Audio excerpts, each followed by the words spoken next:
Chapter 1: The Mind-Brain-Body Connection. Whatever we experience with our mind goes through the brain and the body, which is why mind management is so important.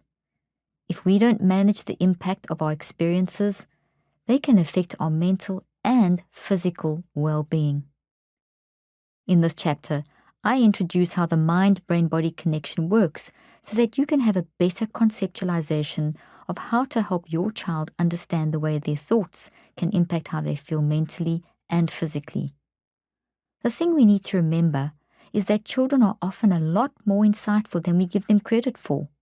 However, since they are still growing and developing, they often don't know what to do with everything they observe and experience. It's easy for children to feel overwhelmed by the vast expanse of information absorbed through the mind and brain daily. With or without mind management, just by virtue of being human, children wire life experiences into the neural networks of their brains and throughout their body with their mind. This process changes the mind, brain, and body. It has an impact, which will manifest itself in how a child functions mentally and physically. We are psycho-neurobiological creatures, and the mind, brain, and body are intricately connected. For example, say your child is anxious. The thing that's making your child anxious is an actual physical thought made of stimulus responses inside memories in their brain. The mind comprises the action of them worrying or being anxious about this thought. The more your child worries about this thought, the more it can impact them on both an emotional and physical level, the body, including physical illness symptoms such as an upset stomach or heart palpitations. If your child has ever had a tantrum, I'm sure you know how this feels. If they are worried about school, for example, and get very upset when you try to get them ready in the morning, this is a warning signal that's emerging from their thoughts, which in turn were built into the brain by their mind based on the way they processed their experiences. To better understand this, think of a garden. When the garden is messy and full of weeds, it does not look or feel good. When a mind is like a messy garden, it feels like it's not working, and things quickly seem to spiral out of control. On the other hand, when the garden is blossoming and healthy, a few weeds or a storm may have an impact, but do not affect the long-term health of the garden.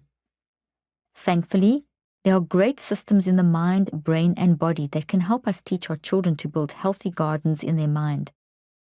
When they learn how to manage their mind, they can make the mind-brain-body connection work for them, which will help them deal with the impact their experiences have on them, no matter what their age.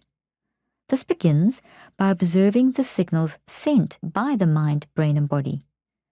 These signals can be categorized into 4 main components: emotions, behaviors, bodily sensations, and perspectives, which I discuss in detail in Chapter 3. A big part of mind management is tuning into these signals to find the story that they're attached to, and then changing how the story plays out inside of us and in our future. This involves self-regulation, which helps us to stand back, observe ourselves, and monitor how we interact with the world. Understanding the mind. Understanding this process of mind management begins with the understanding the mind. The mind is how we think, feel, and choose in response to everything going on around us while we are awake.